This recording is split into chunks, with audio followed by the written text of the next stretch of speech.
अब शिव महापुराण में पहली कथा में ब्राह्मण की बात आ गई। क्यों आते ब्राह्मण की? बिंदुक नाम विप्र आसिन महाधमा। बिंदुक नाम के विप्र ब्राह्मण क्या हुआ?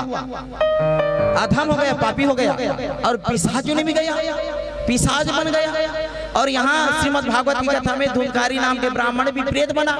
ये कथा क्या सिखाती है आप लोगों को? ये पहले दिन की कथा है, लेकिन पहले दिन की कथा का निचोड़ कोई बताते हैं क्या? कोई बताते हैं? इसका अर्थ यही है, अगर कर्म अगर आपका गलत है, कर्म यदि कुकर्म है, कर्म यदि गलत है, विचार गलत है, आप ब्राह्मण हो या क्षत्रिय हो या वैश्य हो शूद्र हो, आप कर्म का फल को तो आपको भोगना ही पड़ेगा।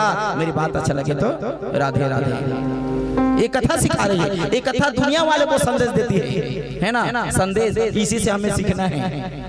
दुनिया बदले ना बदले, दुनिया सीखे या ना सीखे, दुनिया परिवर्तन हो ना परिवर्तन हो, दुनिया सुधरे या ना सुधरे, तो एक मंत्र है, मुझे सुधरना है। एक मंत्र अपना लो। कौन सा मंत्र मेरे मैया? ओ मेरे भगत प्रेमियों, दुनिया सुधरे ना सुधरे, मुझे सुधरना है। हाँ, समझ रहे हो कि नहीं? और परीक्षित जी, सुधरना है बोलने से विमल खा के नहीं सुधरना है। आपको बोल रहा हूँ मैं, आप भी बहुत खाते हो, ठीक है? अब हम एक चीज को छोड़ नहीं पा रहे हैं, चाय को छोड़ नहीं पा रहे हैं, है ना? एक विमल को छोड़ नहीं पा रहे हैं। विमल के हम बस में हैं, आप बस में हो, आप बस में हो, विमल के बस में हो, है ना? तो आप भगवान को कैसे बस में करोगे? बताओ। चाय के बस में हो तो भगवान को कैसे बस में करो? भगवान को कैसे पाप प्राप्त करोगे? एक विमल को नहीं छोड़ पा रहे, एक नशा को नहीं छोड़ रहे हैं। मान लो एक व्यक्ति 4 वेद पढ़ा है, 4 वेद पढ़ा है, 6 शास्त्र पढ़ा है, 18 पुराण पढ़ा है और खूब नशा करता है। सुन लो मेरे मैया, मेरे भगत प्रेमी, ये दिमाग की पट फोड़ने वाली कथा में बोलता हूँ, फालतू कथा नहीं है कि ऐसी कह दो अब चलो हो गया, आरती वाला बात नहीं है।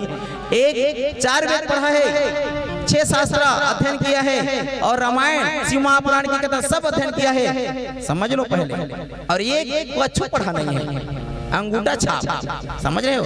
लेकिन नशा नहीं करता, शराब नहीं पीता, अच्छे रास्ते में चलते, अच्छे व्यवहार करता है, वो निंदा चारी चुगली नहीं करता, अपने आप को बड़ा नहीं मानता, तो कौन बड़ा है? शास्त्र पढ़ने वाला बड़ा है कि वो सरल स्वभाव के व्यक्ति बड़ा है? कौन पंडित है? हु इज पंडित? कौन पंडित है? पंडित का अर्थ क्या है? जो पंडित का अर्थ बता देगा मैं यहाँ से सिफल दूंगा। मैं भ्रम बनाने के लिए कथावाचक नहीं बनाऊंगा, भ्रम को दूर करने के लिए श्री हरि भगवान की कृपा से व्यासपीठ में बैठा हूं। मेरी बात अच्छा लगे तो। पंडित का अर्थ क्या है? What is the meaning of pandit? Pandit का अर्थ क्या है? बोलो। हाँ, उठ करके बोलो। श्रीफल यहाँ से मिलेगा और नहीं होगा तो फिर उधारी रखूंगा, मैं दूंगा बाद में। पंडित का अर्थ क्या है? पंडित का अर्थ है तत्वदर्शी, पंडित का अर्थ है विद्वान, समझ रहे हो? तो पंडित कौन बनना चाहता है?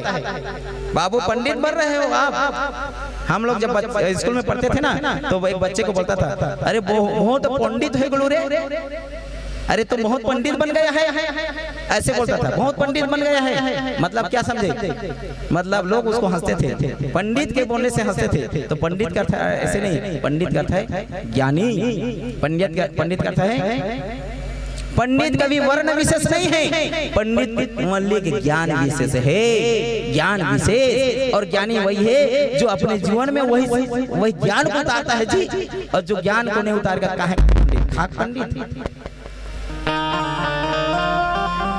आचरण में उतारो, व्यवहार में उतारो। जब आचरण में उतारोगे, व्यवहार में उतारोगे, लोग देखेंगे अरे फलाने या अमुक व्यक्ति, हाँ इससे हमें प्रेरणा लेना चाहिए, इससे हमें सीखना चाहिए। तो संदेश जाएगा दुनिया वाले के लिए, और संदेश जब जाएगा तो लोगों में परिवर्तन आएगा, लोगों में सुधार आएगा। और जब लोगों में सुधार आ जाएगा तो भागवत अपने हृदय में बैठा लोगे। भागवत ये जो बैठा है ना, ये भागवत है ना, ये भागवत है कि नहीं? ये भागवत कहाँ बैठेगा? ये यहाँ बिठाए हो, यहाँ बिठाए। क्यों बिठाए हैं? आरती करने के लिए नहीं, है ना? आरती अगरबत्ती जलाने के लिए यहाँ नहीं बिठाए हैं। ये भागवत ना आपके हृदय में बैठना चाहिए, आपके मन में बैठना चाहिए, समझ रहे हो? इसीलिए ये कथा होती है, भागवत आपके हृदय में बैठे। यहाँ से आप लेकर जाओगे भागवत हृदय में, 11 रूपी भागवत। मेरे बात अच्छा लगे तो